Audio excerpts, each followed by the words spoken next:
The crystalline chamber of the Galactic Council stretched impossibly high, its translucent walls refracting the light of 1,000 distant stars. Emma Santos stood at the center of the circular platform, her dark eyes scanning the assembled representatives with controlled intensity. Beside her, Jack Morrison kept his hand near the holographic projector strapped to his forearm, his jaw set in grim determination. The Council had summoned them to answer for humanity's actions. What they didn't know was that Emma and Jack had come prepared to make them understand why Earth would never apologize. The human delegation will explain their species' unprovoked assault on the Zrixian mining colony, announced Council Prime Velthros, his 4 eyes blinking in sequence as his translator implant rendered his words in perfect English. The massive insectoid being leaned forward on his hovering throne, mandibles clicking with barely concealed disapproval.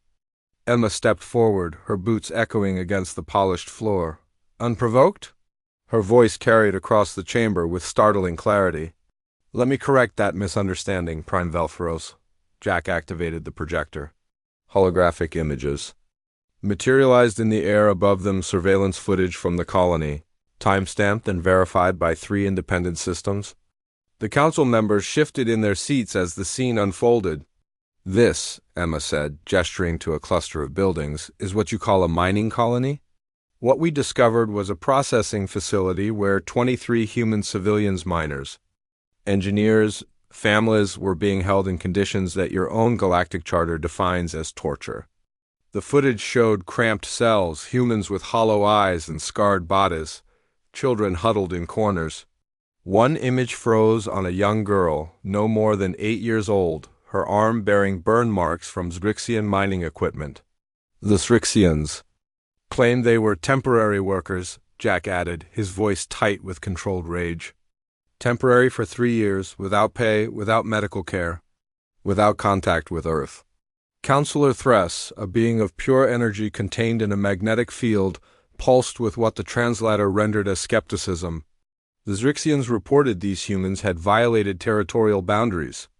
They were processed according to standard detainment protocols. Emma's laugh was cold and humorless. Standard protocols. Your protocols allowed them to use our people as unpaid labor in tricanium mines, to beat them when quotas weren't met, to separate children from parents as leverage for compliance. She pulled up another file. We sent diplomatic requests for their release, 14 times.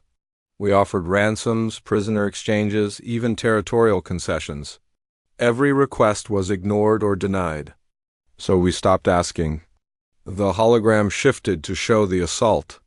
Earth Special Operations vessels, sleek and dark against the void, descended on the Zrixian colony with surgical precision. The Council watched as human soldiers moved through. Corridors with terrifying efficiency, neutralizing guards and security systems in under 12 minutes. Your forces killed 47 Zrixian personnel, Velthros stated, his voice carrying the weight of accusation. 47 armed guards who fired first, Jack corrected. We have footage of every engagement. Every Zrixian who surrendered was taken prisoner and treated according to the very charter you claim to uphold. The ones who died chose to fight rather than allow our people to go free. Emma pulled up medical records. When we extracted our civilians, 16 required immediate surgery. 5 had sustained injuries that would leave permanent damage. That 8-year-old girl? Her name is Sarah Chun. She never had full use of her right hand.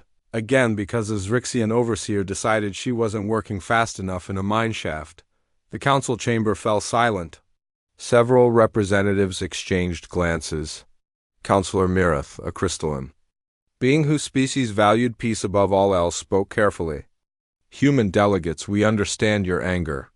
But the scale of your response destroying 3 Zrixian vessels, crippling their colony's infrastructure, this exceeds proportional retaliation. Jack's expression hardened. Proportional to what? To 3 years of slavery? To childhood trauma? To families wondering if they'd ever see their loved ones again? Emma raised her hand, and the hologram changed once more. This time it showed Earth's consolidated response, not just the military operation, but the massive aid convoy that followed. Medical ships, food supplies, reconstruction equipment. After we secured our people, Emma said quietly, We didn't abandon the Srixian civilians in that colony. We made sure they had medicine, food, and the means to rebuild. Because unlike their leadership, we don't punish innocents for the crimes of their government. She turned to face the council directly. You want to condemn Earth for harsh retribution? Fine. But understand this. We gave you 14 chances to resolve this peacefully. We exhausted every diplomatic avenue. And when you failed to act, when your Grand Council proved too bureaucratic or too indifferent to help, we did what humans have always done. We took care of our own. Velthros's mandibles clicked rapidly. You set a dangerous precedent. If every species takes military action when displeased with council proceedings, then maybe, Jack interrupted, the council should start proceedings that actually protect people instead of protecting political relationships. Emma pulled up one final image. It showed Sarah Chun, recovered and smiling, standing with her parents on Earth. This is why we did what we did, not for territory, not for resources, not for pride, for them. She looked around the chamber at the assembled species, some humanoid, some utterly alien, all watching with various expressions of shock, understanding, or calculation. Earth's message to this council is simple, Emma continued. We will follow your laws when they serve justice. We will respect your sovereignty when you respect basic rights. But if you ever allow our people to be enslaved, tortured, or killed while you debate procedures and protocols, we will act. Swiftly, decisively, and we will not apologize for it. The silence that followed was absolute. Then, unexpectedly, Councillor Mirith's crystalline form glowed brighter. The human delegation has made their position clear. Perhaps it is time this. Council reconsidered how seriously we treat such violations. Velthros looked like he wanted to argue, but several other council members were nodding. The political calculus was shifting. Earth had demonstrated they were willing to back their words with action, and in a galaxy where most species avoided conflict at all costs that made them either dangerous enemies or valuable allies. Emma and Jack stood firm, waiting for the council's response. They had come not to seek permission, but to deliver a message. Humanity would no longer be ignored.